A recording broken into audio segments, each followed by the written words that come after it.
একটা প্রচারণা শুনছি, সেটা হচ্ছে জুলাই সনদে আল্লাহর উপর বিশ্বাস বিসমিল্লাহির রহমানির রহিম নাই কেন?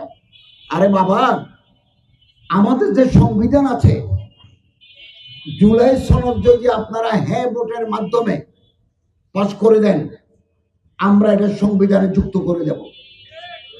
সংবিধানে তো বিসমিল্লাহ আছে, আপনাদের কারো হাতে সংবিধান নাই, আপনাদের কারো ঘরে কনস্টিটিউশন নাই।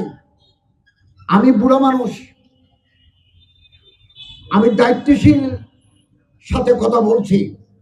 You have never gone through the constitution of Bangladesh. আপনি আমার দেশের সংবিধান পড়ে দেখেন নাই? আপনার প্রশাসনে আমার দেশের সংবিধান নাই, এই জন্য এসব কথা বলেন। আমি আপনাকে বলি, সংবিধান কিনে নিয়ে যান আজকে। সংবিধানের উপরে লেখা আছে বিসমিল্লাহির রহমানির রহিম। তো জুলাই সনদে থাকতে হবে কেন? জুলাই সনদ তো একটা পাঠ, ওখানে যুক্ত করে দেব। মূল কিতাবে তো বিসমিল্লাহ আছে।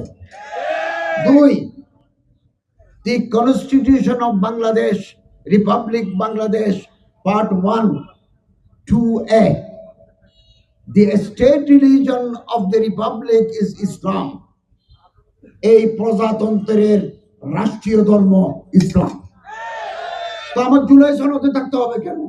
জুলাই সনদ is a part of constitution, but the state shall ensure equal status and equal right in the practice of the Hindu, Buddhist, Christian and other religion. রাষ্ট্র ধর্ম ইসলাম, কিন্তু এই দেশে আরো অন্যান্য ধর্মাবলম্বী লোকরা বাস করে। হিন্দু বাস করে, সনাতনী বাস করে, বৌদ্ধ বাস করে, খ্রিস্টান বাস করে, নৃতাত্ত্বিক গোষ্ঠীরা বাস করে।